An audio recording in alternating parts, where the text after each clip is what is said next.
नमस्कार साथियों, आप लोग कैसे हो? उम्मीद करता हूँ कि आप लोग अपनी पढ़ाई को कंटिन्यू कर रहे होंगे। यहाँ पर हम प्राचीन भारतीय इतिहास का अध्ययन कर रहे हैं और यहाँ पर अभी तक मैंने ताम्र पाषाण युग, सिंधु सभ्यता, जैन धर्म, बौद्ध धर्म के बारे में जाना। अब हम यहाँ पर मगध साम्राज्य के बारे में जानेंगे कि मगध साम्राज्य के संस्थापक कौन था और इसका अंत कैसे हुआ और इसका कहाँ से कहाँ तक राज्य था, और उससे जो भी कॉम्पिटिटिव एग्जाम की दृष्टि से जो भी महत्वपूर्ण पॉइंट बनेंगे उनके बारे में हम डिस्कशन करेंगे।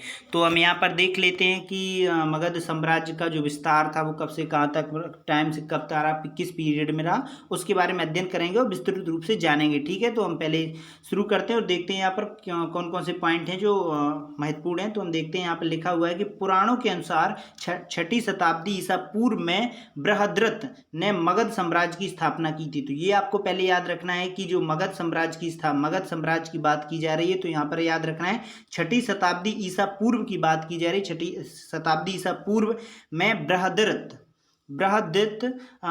मगध साम्राज्य की स्थापना की। तो याद रखना है, ठीक है। बृहद्रथ ने, ये राजा थे, इन्होंने ही मगध साम्राज्य की स्थापना की थी, जिसकी राजधानी गृहब्रज थी। तो ये भी आपको याद रखना है, कौन सी राजधानी थी? गृहब्रज थी, ठीक है।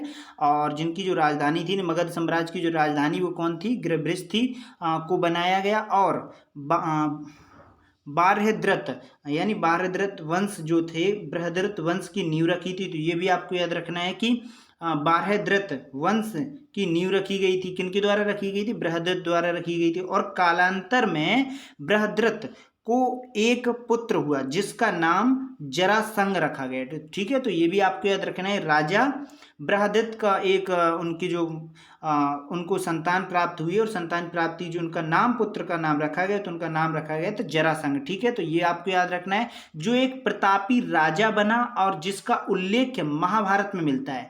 तो ये भी आपको याद रखना है। अगर आपसे पूछा जाए कि किस प्रतापी राजा का उल्लेख महाभारत में मिलता है, तो आपका राइट आंसर क्या होगा? जरासंध। ठीक है, और जरासंध किसका पुत्र था? बृहद्रथ का पुत्र था। ठीक है, तो ये पॉइंट क्लियर। और यहाँ पर हम अगले पॉइंट के बारे में बात करें तो यहाँ पर लिखा है कि अथर्ववेद, ऋग्वेद में भी मगध का उल्लेख मिलता है। ठीक है, तो ये भी आपको याद रखना है कि छठी शताब्दी ईसा पूर्व में, तो इसका छठी शताब्दी ईसा पूर्व में इसका साम्राज्य की विस्तार की, यानी उस समय मगध की स्थापना बृहद्रथ ने की छठी शताब्दी ईसा पूर्व में। लेकिन इसका जो उल्लेख है वो महाभारत में भी मिलता है और वेदों में भी मिलता है। तो ये भी आपको याद रखना है। और बात करें पुराणों के अनुसार, जरासंध की मृत्यु के पश्चात मगध पर शिशुनाग वंश का आधिपत्य हो गया, यानी शिशुनाग वंश की अधिकार में आ गया। कौन सा? मगध सम्राट। ठीक है, तो ये भी आपको याद रखना है कि जरासंध की मृत्यु के पश्चात पुराणों के अनुसार बात की गई, तो यहाँ पर महाभारत की बात की गई और अथर्ववेद और ऋग्वेद की भी बात की गई। और पुराणों के अनुसार जरासंध की मृत्यु के पश्चात मगध पर शिशुनाग वंश का आधिपत्य हुआ। ठीक है, तो ये पॉइंट क्लियर। अगले पॉइंट के बारे में हम बात करें तो यहाँ पर अगला पॉइंट लिखा हुआ है, जरासंध की मृत्यु के बाद फिर क्या हुआ कि परंतु बौद्ध साहित्य के अनुसार, यहाँ पर पुराणों के अनुसार दी गई थी कि शिशुनाग वंश की आधिपत्य में आया। ठीक है, तो यहाँ में बौद्ध के अनुसार देख लेते, परंतु बौद्ध साहित्य के अनुसार शिशुनाग वंश का कोई अस्तित्व नहीं था। यानी शिशुनाग वंश का आधिपत्य तो रहा, लेकिन बौद्ध धर्म के अनुसार उनका कोई अस्तित्व नहीं रहा। उसकी जगह हर्यक वंश की स्थापना हुई। ठीक है, तो ये भी आपको याद रखना है कि उसकी जगह, यानी शिशुनाग वंश की जगह हर्यक वंश की स्थापना हुई। और हर्यक वंश की स्थापना हुई थी क्योंकि जब भगवान बुद्ध ने धर्म प्रचार हेतु मगध की यात्रा की थी, तब वहाँ का राजा हर्यक वंश था। यानी बौद्ध धर्म के अनुसार देखा जाए तो जब गौतम बुद्ध ने जब वहाँ पर अपनी यात्रा की, तो देखा कि वहाँ हर्यक वंश था और हर्यक वंश के हर्यक वंश के संस्थापक हर्यक वंश ही थे। तो ठीक है, जब मगध की यात्रा की तो वहाँ पर राजा हर्यक वंश थे और हर्यक वंश का राजा कौन था? बिंबिसार था। ठीक है, तो ये आपको याद रखना है कि जब बौद्ध साहित्य के अनुसार देखा जाए तो शिशुनाग का कोई अस्तित्व नहीं था, लेकिन उस जगह हर्यक वंश की स्थापना हुई थी। हर्यक वंश कैसे ये चीज पता चली कि हर्यक वंश की स्थापना, क्योंकि भगवान बुद्ध ने धर्म प्रचार हेतु मगध की यात्रा की। ठीक है, और मगध की यात्रा की, तब वहां का राजा हर्यक वंश का बिंबिसार था। ठीक है, तो वंश कौन सा था? हर्यक वंश था। बिंबिसार यानी किस वंश से संबंधित है? हर्यक वंश से। ठीक है, तो ये पॉइंट क्लियर। और हम अगले पॉइंट के बारे में बात करें, यहाँ पर विभिन्न मतों के अनुसार मगध पर शासन करने वाले वंश कौन से रहे, उसके बारे में अध्ययन कर लेते हैं। तो यहाँ पर पहला जो वंश है उसके बारे में बात करें तो यहाँ पर लिखा हुआ है हर्यक वंश, यानी हर्यक वंश की जो पीरियड रहा वो रहा है आपके 545 ईसा पूर्व से 412 ईसा पूर्व तक। ठीक है, तो बिम्बिसार या बिम्बिसार एक ही बिम्बिसार कहें या बिम्बिसार कहें, इससे जो भी पॉइंट बने उसके बारे में अध्ययन करते हैं। जैसे यहाँ पर पहला पॉइंट लिखा हुआ है कि बिम्बिसार ने हर्यक वंश की नींव रखी थी। तो ठीक है, ये पॉइंट क्लियर पूछा जाए आपसे कि हर्यक वंश की स्थापना किसने की थी, यानी हर्यक वंश की नींव किसने रखी थी, तो आपका राइट आंसर होगा बिम्बिसार। ठीक है, और बिम्बिसार हर्यक वंश का एक प्रतापी राजा था। ठीक है, तो ये भी आपको याद रखना है कि बिम्बिसार हर्यक वंश का एक प्रतापी राजा था जो 15 वर्ष की आयु में 543 ईसा पूर्व मगध का सम्राट बना। ठीक है, 15 वर्ष की आयु में यानी 543 ईसा पूर्व में वो मगध की गद्दी पर बैठा और इसकी राजधानी भी गिरिब्रिज ही थी, परंतु कुछ समय बाद यह राजगृह को राजधानी बनाया गया। तो ये भी आपको याद रखना है, जब राजगद्दी पर बैठा तो उसकी राजधानी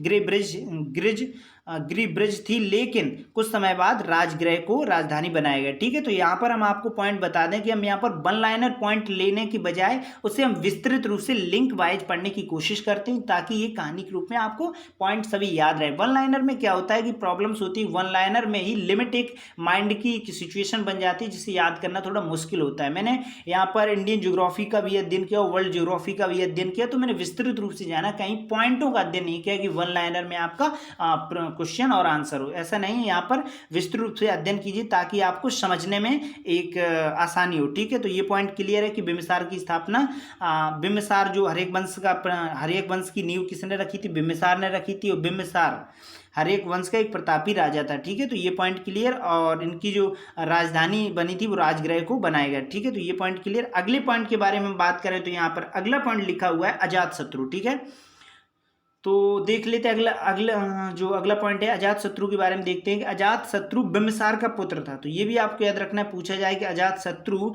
किसका पुत्र था, तो बिम्बिसार का पुत्र था। और पूछा जाए कि बिम्बिसार का पुत्र कौन था, अजातशत्रु था। ठीक है, यानी अजातशत्रु बिम्बिसार का पुत्र था। ठीक है, तो ये अब याद आपको रखना है। और जिसने बिम्बिसार की मृत्यु के पश्चात 491 ईसा पूर्व मगध के सिंहासन को संभाला। यानी अजातशत्रु अपने पिता की मृत्यु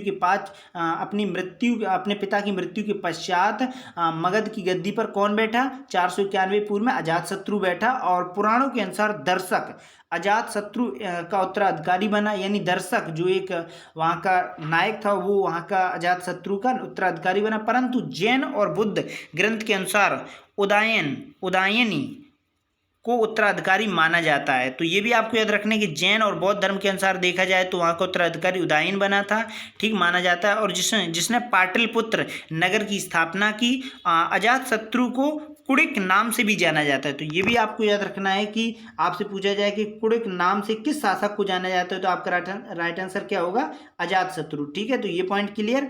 और फिर हम आगे देखते हैं कि कई मत हैं कि अजातशत्रु जैन धर्म का अनुयायी था। ठीक है, तो यहाँ पर बौद्ध और जैन धर्म दोनों के बारे में वर्णन किया गया है, लेकिन यहाँ पर अगर कई मत देखे जाए तो अजातशत्रु जैन धर्म का अनुयायी था, परंतु कुछ समय पश्चात बौद्ध धर्म का अनुयायी बन गए। इसका मतलब हुआ कि अजातशत्रु ने जैन धर्म को भी अपना धर्म माना और बौद्ध धर्म को भी माने, यानी कुछ समय तक जैन धर्म का अनुयायी रहा और कुछ समय बाद फिर बौद्ध धर्म का अनुयायी हो गया। ठीक है, तो ये भी पॉइंट क्लियर। और हम यहीं पर आगे देख लेते हैं, लिखा हुआ है इसलिए अजातशत्रु ने बुद्ध के निर्वाण यानी मृत्यु के पश्चात उनके अवशेषों पर स्तूप का निर्माण किया, जिसे राजगृह या वर्तमान में राजगीर जिला नालंदा बिहार में बनाया गया। तो ये भी आपको याद रखना है। ठीक है, तो ये पॉइंट क्लियर। और अगले पॉइंट के बारे में बात करें तो यहाँ पर अगला शासक था नागदशक, यानी हर्यक वंश का अंतिम शासक था। ठीक है, तो ये आपको याद रखना है। 3 शासक हुए हर्यक वंश का पहला था कौन सा, बिम्बिसार, दूसरा अजातशत्रु और तीसरा नागदशक। ठीक है, और हर्यक वंश का अंतिम शासक कौन था, नागदशक था। ठीक है, तो ये पॉइंट क्लियर। अब हम बात करते हैं शिशुनाग वंश के बारे में, जान लेते हैं। तो यहाँ पर देख लेते हैं शिशुनाग वंश के बारे में। शिशुनाग वंश का पहला पॉइंट यहाँ पर जो काल रहा है उनका रहा है 462 ईसा पूर्व से 344 ईसा पूर्व। ठीक है, तो यहाँ पर शिशुनाग पहला शासक था, उसके बारे में देख लेते हैं। यहाँ लिखा है समय के साथ हर्यक वंश के राजाओं की शक्ति इतनी कमजोर हो चुकी थी कि शिशुनाग नामक राजा के सेवक ने सिंहासन पर कब्जा कर लिया, यानी शिशुनाग नामक राजा के सेवक ने सिंहासन पर कब्जा कर लिया और मगध का सम्राट बन गया। ठीक है, मगध का सम्राट बन गया, तभी से शिशुनाग वंश का उदय हुआ और शिशुनाग वंश ने ही गृहवृज को ही अपनी राजधानी बनाया था।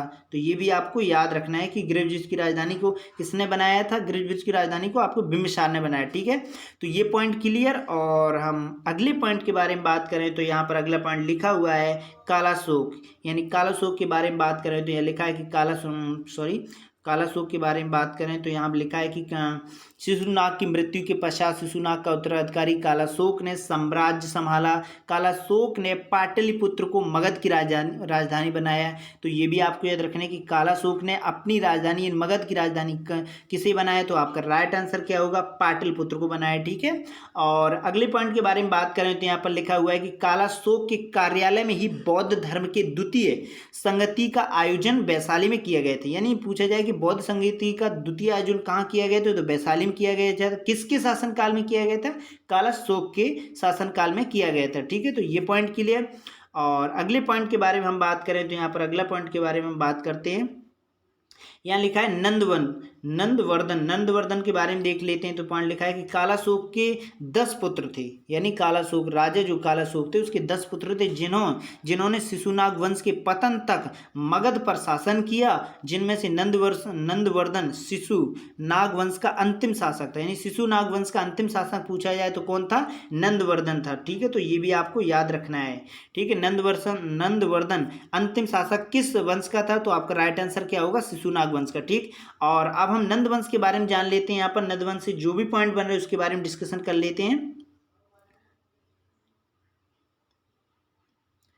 तो यहाँ पर नंद वंश का जो शासन वो रहा है 344 ईसा पूर्व से 322 ईसा पूर्व तक माना जाता है। ठीक है, तो हम यहाँ पर पहला शासक जो नंद वंश का था वो था महापद्म नंद, उसे उग्र नाम से भी जाना जाता है। ठीक है, तो ये हम देख लेते हैं कि महापद्म नंद ने शिशुनाग वंश का तख्ता पलटकर मगध पर अधिकार कर लिया और नंद वंश की नींव रखी। ठीक है, तो ये भी आपको याद रखना है कि शिशुनाग वंश का तख्ता पलट यानी उसे किसी प्रकार से हराकर और नंद वंश की नींव रखी। और पाली ग्रंथों के अनुसार महापद्म को उग्रसेन के नाम से भी जाना गया और विशाल सेना होने के कारण से महापद्म को उग्रसेन कहा गया है। ठीक है, तो ये भी आपको विशाल सेना होने के कारण से महापद्म कहा गया। और जैन ग्रंथों के अनुसार महापद्म के वैश्या का पुत्र माना जाता है। तो ये भी आपको याद रखना है कि जैन ग्रंथों के अनुसार महापद्म को वैश्या का पुत्र माना जाता है। कई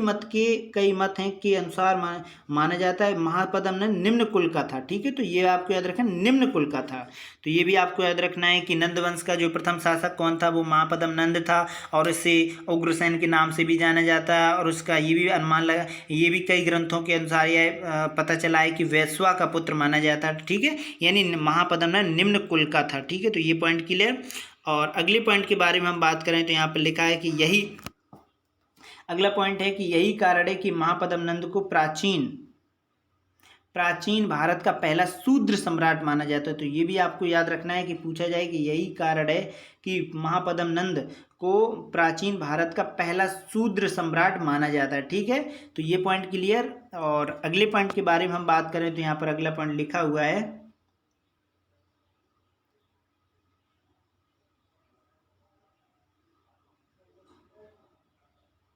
अगले पॉइंट के बारे में बात करें तो यहाँ पर लिखा हुआ है कि नंद राज के बारे में जान लेते हैं, यानी घनानंद के बारे में जानते हैं। उनका नंद नाम भी नंदराज नाम भी था और घनानंद था। ठीक है, तो हम इनके बारे में देख लेते हैं। यहाँ पर लिखा हुआ है कि हम यहाँ पर मगध साम्राज्य के बारे में जान रहे हैं कि कौन कौन से शासक है, उनका क्या काम महत्वपूर्ण रहा, योगदान, उसके बारे में समझ रहे हैं। तो यहाँ पर नंद वंश के जो अंतिम शासक उत्तराधिकारी थे वो नंदराज थे। ठीक है, तो ये आपको याद रखना, नंदराज को ही घनानंद कहा जाता है, जिसे बौद्ध ग्रंथों में घनानंद के नाम से भी जाना जाता है। इन बौद्ध ग्रंथों में बात करें तो उनको नंदराज को घनानंद नाम से जाना जाता है। और 322 से 321 ईसा पूर्व में चंद्रगुप्त मौर्य ने अपने गुरु चाणक्य के साथ मिलकर घनानंद की हत्या कर मगध की तख्ता पलट किया और मौर्य साम्राज्य की नींव रखी। यानी कई बार कॉम्पिटिटिव एग्जाम में पूछा भी गया है कि चंद्रगुप्त मौर्य ने अपने गुरु चाणक्य के साथ मिलकर किस शासक को हरा दिया था। तो आपका राइट आंसर क्या होना चाहिए, घनानंद, यानी नंदराज होना चाहिए। ठीक है, और इसी का अंतिम पॉइंट देख लेते हैं कि इसके बाद प्राचीन भारत के सबसे विशाल साम्राज्य का उदय हुआ जिसे मौर्य साम्राज्य या मौर्य वंश के नाम से जाना गया, जो भारत के इतिहास को अंधकार से प्रकाश की तरफ ले आए। तो ये भी आपको याद रखना है कि अभी तक जितने भी राजा हुए वो कहीं ना कहीं दूरदर्शी नहीं थे, जिनकी जो भारत की शासन व्यवस्था का चित्र प्रणाली चला सकें, लेकिन घनानंद की हत्या कर मगध की गद्दी पर बैठा तो कौन बैठा? चंद्रगुप्त मौर्य बैठा। किसकी सहायता से? अपने गुरु चाणक्य की सहायता से। और हम बता दें कि चाणक्य के जो दो नाम है वो विष्णुगुप्त हैं और कुमारगुप्त हैं, ठीक है। तो ये विष्णुगुप्त नाम से जाना जाता है और चाणक्य नाम से भी जाना जाता है, ठीक है। तो ये भी आपको याद रखना है।